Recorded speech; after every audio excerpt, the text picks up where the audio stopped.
Kalvakuntla కవితపై BRS నాయకురాలు తులా ఉమా తీవ్ర స్థాయిలో విమర్శలు గుప్పించారు.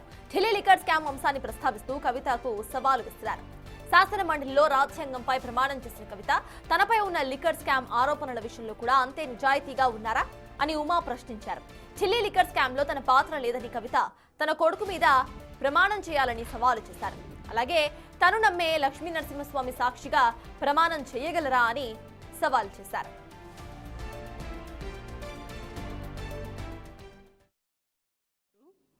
మీ లిక్కర్ నిజంగా ఒక మంచి మనిషి కూడా కేజ్రీవాల్ గారు ఆయన కొద్దిగా సామాజిక కోణంలో ఉన్నాడు. ఒక అవినీతి రహితమైనటువంటి పాలనను తెలంగాణ అది దేశ ప్రజలకు అందిస్తారు, మంచి పనులు చేస్తారని ఒక నమ్మకం ఉండే. ఆ మంచి మనిషిని కూడా చెడగొట్టినటువంటి ఖాతాలో మీరే ఉన్నారు కదా.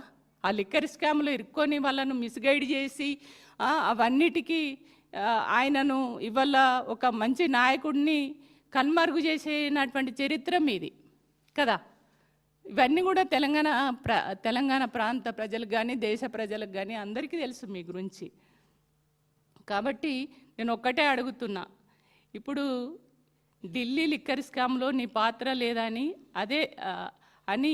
ఇదే లక్ష్మీ నరసింహస్వామి మీద నీ బిడ్డల మీద ప్రమాణం చేయగలుగుతారా?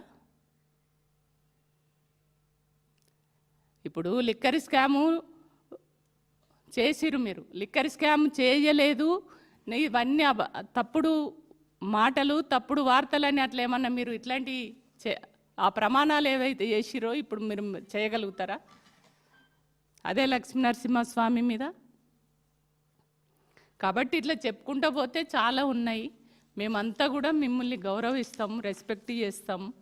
కానీ మీరు ఇట్లాంటి మాటలు ఏవైతే మాట్లాడుతున్నారో తెలంగాణ సమాజానికి, మహిళలకి, బలహీన వర్గాలకి తెలంగాణ ప్రయోజనాలను కాపాడే విధంగా మీ మాటలు ఉండాలి. కానీ తెలంగాణ రాష్ట్రానికి నష్టం చేసే మాటలు మీరు మాట్లాడకండి.